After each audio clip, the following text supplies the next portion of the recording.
Good morning बच्चों। कैसे हो बच्चों आप लोग? तो बच्चों आप लोग अपना पूरा ख्याल रखिएगा। घर में अपने से बड़ों का भी ख्याल रखना है, अपने से छोटों का भी ख्याल रखना है। और इसके साथ साथ आपको अपनी पढ़ाई भी देखते रहनी है, जिससे आपकी स्टडी जो है उसमें आप पीछे ना हो पाएँ। और ऑनलाइन स्टडी जो आपको जारी है, जो ऑनलाइन से आप पढ़ाई, जैसे मोबाइल के माध्यम से जो हम पढ़ाई कर रहे हैं, उसको आप धीरे धीरे लेकर चलते रहिए, जिससे आपके अध्यापन कार्य में कहीं कोई कमी ना रह जाए। तो जैसे बच्चों अब तक हमने फोर्थ लेसन कंप्लीट कर लिए हैं, तो फोर्थ लेसन में आपको अच्छे से स्टडी कर ली है, आप लोगों ने उसको अच्छे से रीड कर लीजिएगा। इसमें से कुछ मैंने क्वेश्चनिंग आंसर आपको दिए हैं, कुछ चार्ट वगैरह भी दिए हैं बनाने के लिए। तो इन सारी चीज़ों को घर में आराम से उसको कीजिएगा, लेकिन वो कंप्लीट होनी चाहिए। और इसके साथ साथ आपकी जो रीडिंग है, जैसे जो एक्सरसाइज जाती है, जो लेसन जाता है, इन सभी चीज़ों को बारीकी से देखिएगा। और अगर कोई डाउट होता है तो आप मुझे पूछ सकते हो। तो जैसे बच्चों अब आज अध्याय हम, जैसे अब ये तो हिंदी सेवेंथ है, क्लास 7 में हम हिंदी के लगभग 3 चैप्टर कंप्लीट कर चुके हैं बच्चों। और अब हम अध्याय 4 देखने जा रहे हैं। तो 4 में हम ये जानेंगे कि जैसे 4 का जो अध्याय है बच्चों, इसमें पढ़ने से पहले मैं कुछ पुरानी बातें आपसे साझा करना चाहूँगी। जैसे आपके बचपन में भी आपने इस पोएम को सुना होगा। एक पोएम है, शायद आपको भी अच्छी लगे। कि लकड़ी की काटी काटी पे घोड़ा, घोड़े की दुम पे जो मारा हथौड़ा, दौड़ा दौड़ा दौड़ा घोड़ा दुम उठा के दौड़ा। हाँ, अब बच्चे सोच रहे होंगे मैम को क्या हुआ, अचानक से मैम ने ये पोएम गाई। इस पोएम को गाने का एक माध्यम ये है बच्चों कि जैसे लकड़ी की काठी काठी पे घोड़ा, जो पहले बचपन में छोटे बच्चों को पहले काट के, यानी लकड़ी की जो पूरा ऐसा घोड़ा गाड़ी होता था, वो बनाया जाता था। और बच्चा उसी पर पहले खेलना स्टार्ट करता था। तो पहले उस पर खेलते खेलते फिर धीरे धीरे वो चलता था। लकड़ी के ही ऐसे पाए 3 सर्कल जैसे बने रहते हैं, जैसे हम टेम्पो देखते हैं ना आज, तो ऐसे 3 टायर का वो होता था, तो उस पर बच्चे ऐसे ऐसे झुमुक झुमुक चलते थे। तो ये सारी चीज़ें क्या आज के समय में हमें देखने को मिलती हैं क्या? नहीं ना, क्योंकि आज हर एक चीज़ रेडीमेड हो गई है। बट उस समय में इन चीज़ों के गाने बनते थे, इन चीज़ों को हमने अपनी आंखों से देखा भी है। बचपन में आप भी इस पर खेले होंगे। लेकिन आज के समय में क्या हो रहा है, आज के समय में बच्चों ये सब चीज़ देखने कहाँ मिलती है। जैसे इसके बारे में अब आप सोच रहे होगे कि आज मैम ये सारी बातें क्यों बता रही हैं। तो बच्चों ये बताने का रीज़न ये है कि आज हमारा जो अध्याय 4 है, अध्याय 4 का हमारा जो अध्याय है वो है कठपुतली।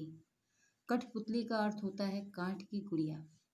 काठ की गुड़िया यानी हम एक नकली जो गुड़िया होती है उसको बना लिया जाता है, चाहे उसको आप लकड़ी का बना लो, कपड़े का बना लो, जिस आकार में आप बना सको, जिसमें, क्योंकि उसमें क्या होता है, रेशे कैसे, रेशे के धागे लगे होते हैं। वो धागे आपको दिखाई नहीं देंगे, लेकिन उसमें एक धागा चमकीला लगा होता है। और उस धागे से ही वो पूरी कलाकृति देखने को हमें मिलती है। चाहे वो किसी राज दरबार का हो, या किसी कृष्ण का हो, गोपियों का हो, ये सारी कलाकृति हमें एक साथ उसमें देखने को मिलती है। इस समय में अगर आप कहोगे तो आपको ये सारी चीज़ें देखने के लिए राजस्थान में आप देख पाओगे, कुछ गुजरात के भी गांव में हमें देखने को भी चीज़ें मिलेंगी। लेकिन ज़्यादातर राजस्थान में इसकी कलाकृतियाँ और अच्छे से होती हैं। वहाँ पर आप जब जाओगे तो वहाँ की इमारतों में भी, नक्काशियों में भी आपको इसकी कलाकृति देखने को मिलेगी, कठपुतली यानी काठ की गुड़िया की। तो आज का हमारा जो अध्याय है वो है कठपुतली यानी काठ की गुड़िया। अब इस पोएम के माध्यम से, इस पोएम के बारे में जानने से पहले पहले हमें इनके लेखक के बारे में जानना है। इसके लेखक है बच्चों की भवानी प्रसाद मिश्र जी। भवानी प्रसाद मिश्र जी हिंदी भाषा के एक महान कवियों में माने जाते हैं। और भवानी प्रसाद मिश्र का जन्म 29 मार्च को 1913 ईस्वी में मध्य प्रदेश के होशंगाबाद में हुआ था। होशंगाबाद के टिगरिया गांव में। वे कविता, निबंध, संस्मरण और बाल साहित्य लेखन में काफ़ी निपुण थे। और बच्चों इनकी मृत्यु है ना 20 फरवरी 1984 में हुई थी।